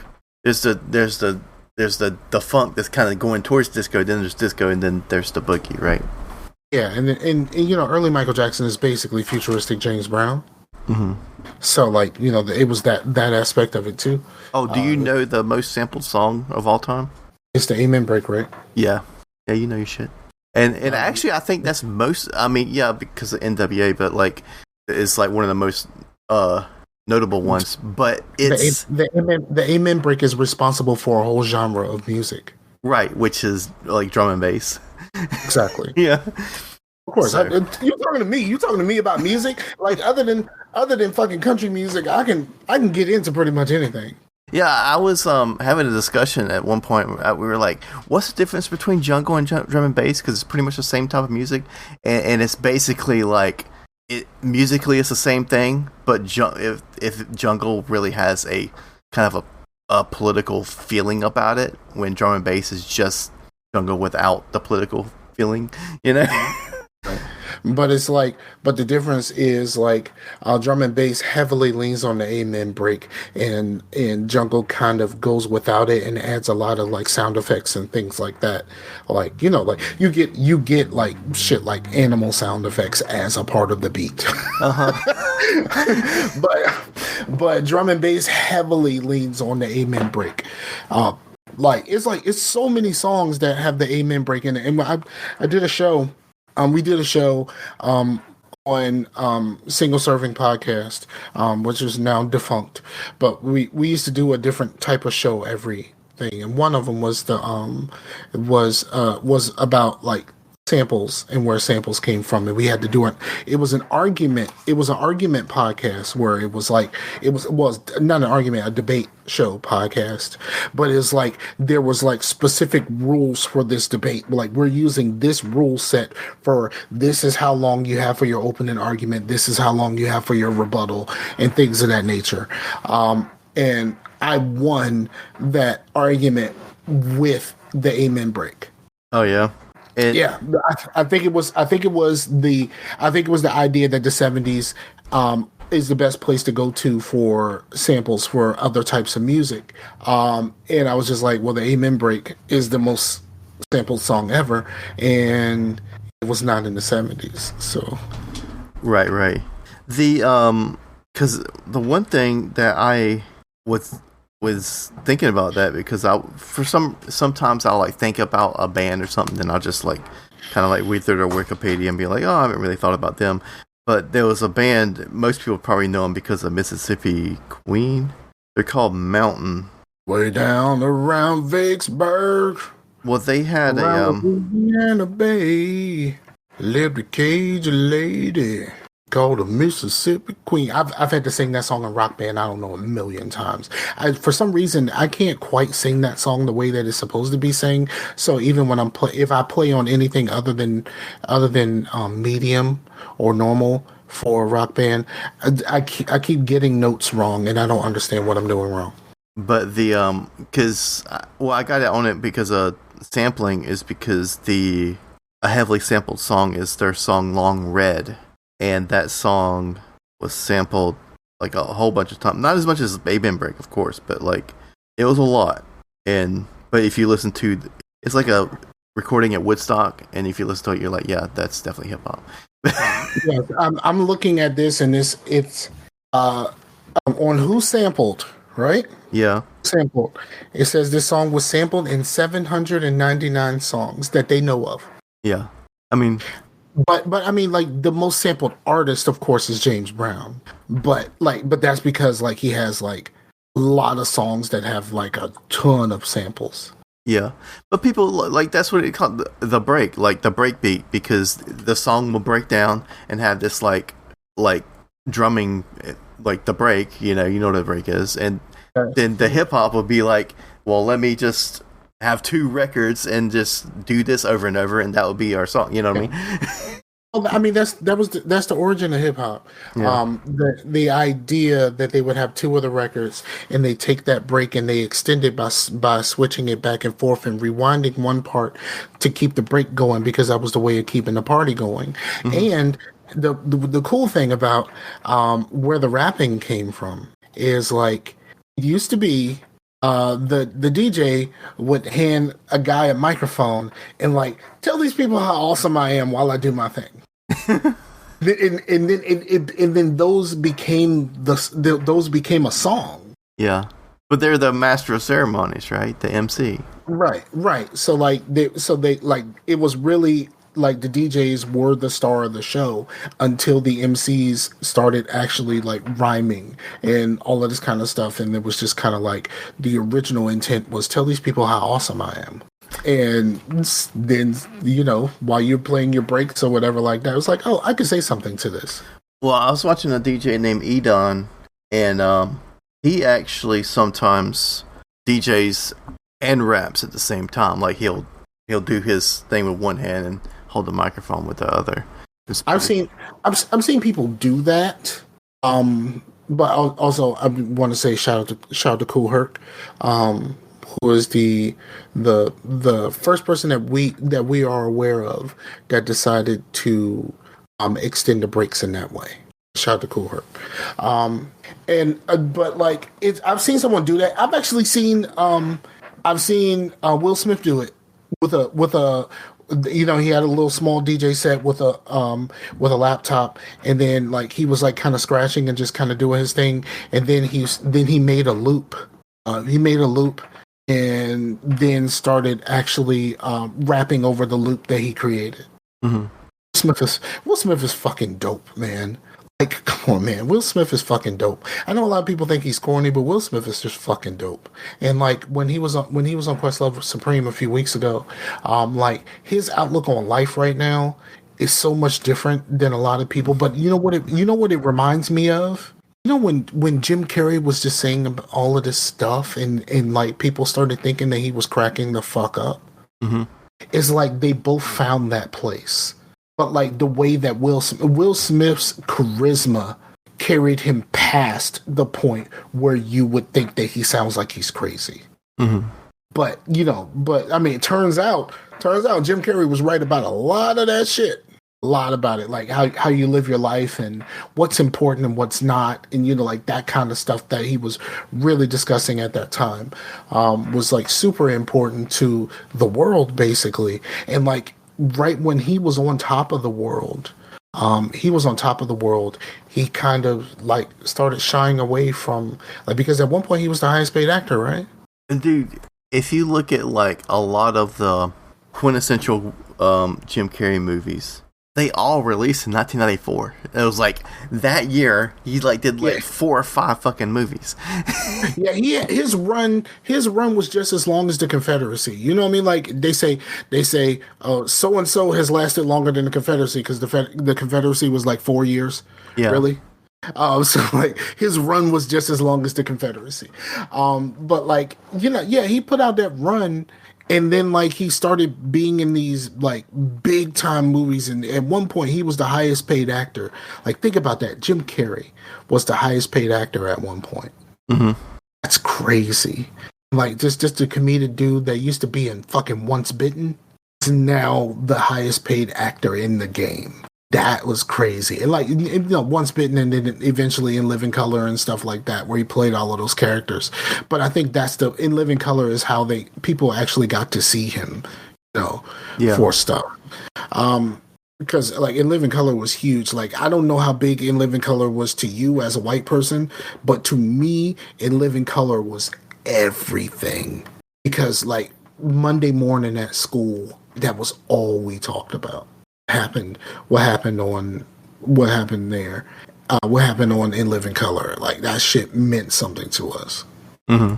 Originally, Jim Carrey was one of the very few white people on the show. Right. And I think he did. Jim Carrey actually said he did a shout out to Keenan Ivory Wayans. And it was just like, yo, when I was nothing, like this guy saw something in me, and I'll never stop telling you how awesome I think that is. Because I wouldn't be here if he didn't take a chance on me. Right. Which is really fucking dope. So, yeah, man, I'm really kind of getting into some I've been getting like super deep into my therapy sessions for the past few weeks. I had a real bad emotional outburst last week, but like my therapy sessions have been like refreshing and like fulfilling, I would say. So like, if you don't feel refreshed and fulfilled in your life, try therapy. I think it might be a good thing for you. But I've been really kind of feeling those feelings, like after listening to like Will Smith talk and like going back and listen to some of those things that people like Jim Carrey were saying, and like the idea of trying to figure out what's important to your life and what's not. It's a huge thing. It is a huge thing for you and everyone around you. Like what's important and what's not it's the most important thing to your life. Just that part. Like once you can figure that out and you have like knowledge of self, like you can pretty much conquer anything, or you don't have to conquer anything at all because you're content with where you are. Yeah. And I think that's where I am right now. I'm happy being where I am. I know I don't have as much money as everybody else. I don't have enough like material things as everyone else. But like, and like my house is an absolute mess. But like I'm happy. You know what I mean? Yeah. Like I'm like genuinely happy. That's good, man. For myself and like for the people around me. I mean, my daughter's getting ready to turn 14. She's an honor roll student now. This is like really fucking cool to me. You know what I mean? Like, yeah. And I relish those moments. And like, when I did the guesting on Game Enthuse, I was talking about how I truly felt about Rob, and I thought Rob was a cool ass dude, and like. You know what I mean? Like moving past some of those things that happen in your life where you don't necessarily feel like you handled it the best. Right. Like that type of thing. But like being able to accept a lot of things is really cool. I'm really in a good space, and that's really cool. Awesome, man. And it's tax time for you, so you're feeling good right now too. Mm-hmm. You gonna get that Xbox at tax time, dog? Or do you just spend it all on that video card? I plead the fifth. You spent it all on the video card. All right. So, you got anything else for the people? No, man. I think it's been a good show. I mean, it took us a little bit to get started, so I'm not sure if we went over 2 hours or not, but we went damn close at least. No, here's what I want to say. I think that the shows are getting better because we're having more of a conversation instead of just trying to list the things. Yeah. I mean, that's why the shows mean, that's why these shows mean more to me, because of the side conversations that we're having, not necessarily about the things. And like, people don't understand. Yeah, I think that we should do that to where, like, sometimes in conversation it will come up that I played Control and got ray tracing, and then I'll be like, oh man, well, I'll talk about that when we get the games, and then I forget about it. And then it ends up being more canned because it was actually a conversation piece before, but we shut it down because it wasn't in the schedule of things. Exactly. Yeah, and I forget a lot of stuff. I used to forget a lot of stuff sometimes. Now that I do a whole lot outside of the normal things that I typically do during the week, that I've gotten a lot better about that. Like, but once I start branching out to new things and stuff like that, that might be a thing. But I think, like I've always said, like the podcasts that I like, the podcasts that I enjoy the most are like, it's a conversation between friends, even if it's in like a more of an interview type format. Mm-hmm. It's just a bunch of people sitting around having a conversation, and they may be learning about someone or anything, but like the conversation is what matters more to me than making sure that we hit these points. And that's the reason why I don't dig a whole bunch of shows that just do like news. Yeah. I don't, and I mean, I don't listen to very many podcasts these days anyway, because my commute is 8 minutes. You know what I mean? My commute is 8 minutes. So like, and I don't really listen to a podcast at home very often because I'm usually on YouTube, and I don't listen to podcasts at work because I'm usually watching YouTube. Well, one thing that you were talking about, like memory and stuff, that I actually was going to want to bring up on the podcast, because I was talking to Jared about this, because we went down to the computer store together, and I was talking. One thing I prided myself on in the past was my memory. That like people would be like, I would come up with like something and be like, oh yeah, remember when we did so and so and so and so, and we were watching this, and Alex was over and he threw up or something. And they were like, how do you remember that shit? And like I would just like remember shit, and it made me happy because I could have these things. And now I don't remember shit. Like I'd be like, what the and there's something come up. It's still there, and then something come up, and I'm like, "Oh yeah, I've seen this movie. What the fuck?" Right? Like, I almost want to like get like hypnotized or something and bring shit out, even if it brings some negative shit out, because I want to remember shit again. Because it sucks just to go day to day, and you're like, "Well, when did I do this? Oh, that was last Thursday. I thought that was Monday." You know, I fucking hate it, man. Because it doesn't feel like me. Yeah, it's weird sometimes, but it's just getting older. You gotta write some things down. Yeah. I want to share something with you. Okay. Because I'm on whosampled.com, because we talked about the other song. Okay. And Amen Brother by the Winstons. Yeah. Has been sampled according to what's been tracked on Who Sampled. Okay. 5,497 times. That's a big playlist of a lot of the same beat. But Think About It by Lynn Collins, which is really a part of James Brown's Funky People, been sampled 3,079 times. On this list, it has the top 10, and 1, 2, 3, 4 of them are very much James Brown or James Brown influenced. I can see that.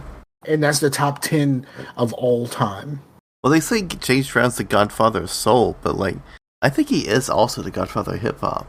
Yes, James Brown is the godfather of hip hop, because like there's so many of his songs, especially the drum breaks and stuff like that have been turned into songs. James Brown, as in most sampled artists, James Brown got it hands down, but it's like different songs that James Brown that's been sampled from James Brown. James Brown has been sampled according to whosampled.com. 8,363 times. Just a James Brown song in some way, shape, or form. Right. And just to put that in perspective, the Winstons is in the 5,000 range. Yeah. Technically, the Lynn Collins thing, because I think should be attributed to James Brown because the song "Think" was on James Brown's "Funky People," so that should be attributed to James Brown, and that should be another 3,000 of those. This puts it in perspective. Michael Jackson, who we talked about being one of the most amazing artists of all time, and I don't think that he did anything with those kids, got sampled 1,925 times. Not even close to James Brown. Not even close. Yeah, I'm sure a lot of that especially like off the wall era, Michael Jackson ended up as vaporwave. So a lot of that stuff is a lot of Michael Jackson shit slowed down. Yeah. Yeah, I think yes, it's looking like it's a mixture of like the most popular Michael Jackson samples. It's Billie Jean, Human Nature, Lady in My Life, and then Wanna Be Starting Something, and then like Beat It, Thriller. So like a lot of the Thriller stuff is at the top of this. A lot of the Thriller stuff is at the top of this. So it's not really the off the wall.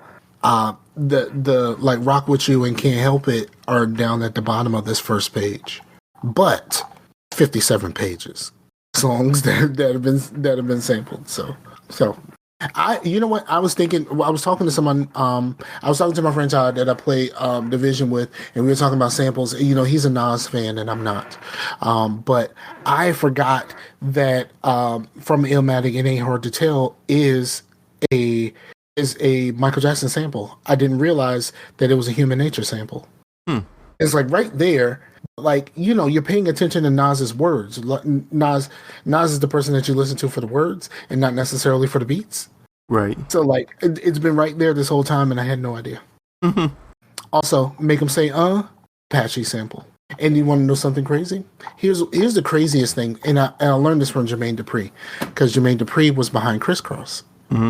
And Jump from Crisscross. It's just 3 notes from I Want You Back. Like I want you back to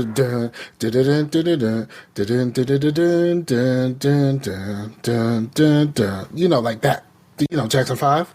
So, but the dun dun dun dun, those dun dun dun dun dun dun.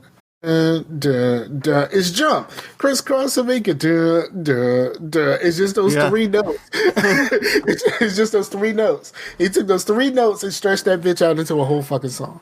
So that's cool. I love talking about samples. That's my thing. Yeah, I remember we talked about it a lot on a game night, and because I brought up the Avalanches, and like we were like looking at holy shit, there's like so many samples in this one song, because they're like what you would consider samplephilia, where it's like really like heavily sampled, like we're just gonna throw everything in this and make this like Frankenstein of a song, and it ends up being this fantastic thing, and that's what they do. It's not that used to be Girl Talk. What the fuck happened to Girl Talk? Yeah, I think he still does. I don't know. I still love All Day. Still love All Day. That one, and they used to have this website, right? And it was a visualizer of all of the samples for like when they kick in and stuff like that. Yeah. And so like you're listening to the song and you're watching what came from which song, and it was just fucking amazing just kind of watching all of that. Right. Should totally listen to All Day sometime soon. I think I'm going to do that. Well, this has been another episode of Scarcasm. We really appreciate you. Like, we've been around for another year. It's been another year on the 17th. We very much appreciate you. You know what? I'm going to stop pointing people in the direction of the website, because it might be time to just start doing away with the website. I still ain't actually paid for the domain for this year. Because I'm just kind of like, I don't really want to keep paying for this. I think I'm going to at least for another year while I figure something else out. Because most people aren't using forums and everything. Everything's Discord, and and we can't be mad about our Discord. I mean, yeah, it's not popping all the time, but when it does, it is. People are there, and yeah, it's always somebody around. Yeah. So that's why I fuck with Discord like that. So go to the Discord, and that's where we can chat and be friends, and digital hugs. Yeah, I love hugs. The link to the Discord is the invite link still in the show notes, right? Yes, absolutely. Yeah. So do that, and if it's not, if something is up with it, you let us know. Our Twitter and everything else is on there, so hit us up. But like Discord is where we pretty much reside at this point. Even though I pretty much personally, on a personal level, I live on Facebook, but Discord, we're about that life, and I'm on Discord quite often between the two main chats, and then I go lurking sometimes, but I don't really say anything because I'm in like 20 fucking Discord groups or whatever. Yeah. So do that, and. Yeah, I think we'll be back in your ear holes in another 2 weeks. We appreciate everyone for listening. Shout out to Mike J. Mike J hit me up after the last episode. He loved my Boondock Saints rant. Yeah, because fuck that movie. Yeah, because fuck that movie forever. So like so we talked for quite a bit, and you did not. You still ain't watched Cobra Kai yet. Right? Yeah, I haven't. His girl bought him Eagle Fang shirt, and I think that's fucking dope. Nice. Yeah, his girl bought him an Eagle Fang shirt. So shout out to Mike J, and shout out to our newest patron, Jimmy Beans. Yeah. Shout out to Jimmy Beans. We really appreciate y'all, and like if it wasn't for y'all, like this would be. And shout out to my man Ron Block. Again, just for being Ron Block, man. For being Ron Block. Ron Block will share the fucking show every time he listens. And like he tags us in it, and I always make sure that I show him some love because he doesn't have to do that. And it used to be that we used to travel everywhere around Maryland and DC with him whenever he was listening to the show. But because he used to have his location on. But shout out to fucking Ron Block. Shout out to Cam. All of them are /were the patrons. And you should be a patron. I think there's some things that I want to do. I'm waiting for. I was really trying to wait for the pandemic to calm the fuck down a little bit before I really tried to get back into it. But I really think that I want to do some things for the patrons. I really want to do some things for the patrons because we don't have a whole lot, but I appreciate the ones that we have. Yeah, man. There was one other thing. Well, remind me of something that next week that you wanted to talk about. I'll just do it next week, but it might be a discussion. What are we talking about? It was about hacking Avita, but hacking Avita. Yeah. You trying to do some homebrew shit? Yeah, but I've already done it, so I've completed that. So. All right, so we'll do that. I'm supposed to remind you. Well, if I don't think of it, because I definitely did want to talk about that because that was kind of a fun experience. It's scary at first, but it's pretty fun. You know what we should do? What's that? We should pick a day, just a random day. I'm not playing the division all night. We should just pop in, record a little show about just that, and we should leave it on Patreon for a while before we actually put it onto the feed. That sounds good. We should do that. So you just let me know when you can do it, and we'll slide in and we do some things. I mean, I still record Return to Oswald 2 times a week, so that's a bit of a stretch, but we got this. Just let me know. We can do that. We can do that for the patrons. All 3 of y'all. Ron Block, come back around, because I want you to be able to get into some of this goodness too. Yeah, man. And even if you at the low level, like even if you're at the $2 level, just come back around because we're gonna try to get some stuff focused, and we're gonna try to like get your opinion about some things, and like what we could do to enhance the show and make this better for you, and whether you want us to do more videos and things of that nature. I'm really shitty with editing, but I can turn on the microphone or camera and just start fucking talking. I can do that shit easy. I mean, I can do a 45 minutes to an hour show just by myself. That's why I actually like to anchor for Crucial Core, because like the intro and outro stuff is already recorded. I just be like, hey, this is Crucial Core or whatever in season 2. That stuff is the same every week, and I just put the raw audio between that in Anchor, and it just does it for me. And I'm like, hell yeah. I think I'm going to do that for the little podcast that I wanted to do, because I wanted to do stuff where I just talk about just random stuff that's shit that's just on my mind. Like the situation with Jawan Howard at Michigan. This is not necessarily a conversation that I would have with you. Right. Like things of that nature that came up today. That's like a big topic today. Shit like that. Like I thought about just doing something like that where I could just pop in, say a little something, move the fuck on. Yeah.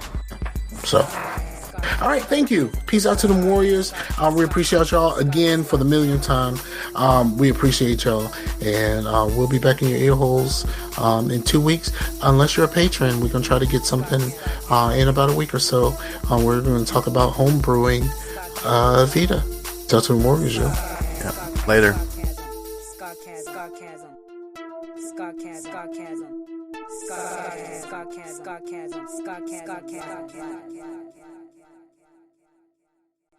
I like that shit, yeah, boy. Yeah, I'm telling you, Whoa. I'm telling. All right, I ain't gonna talk.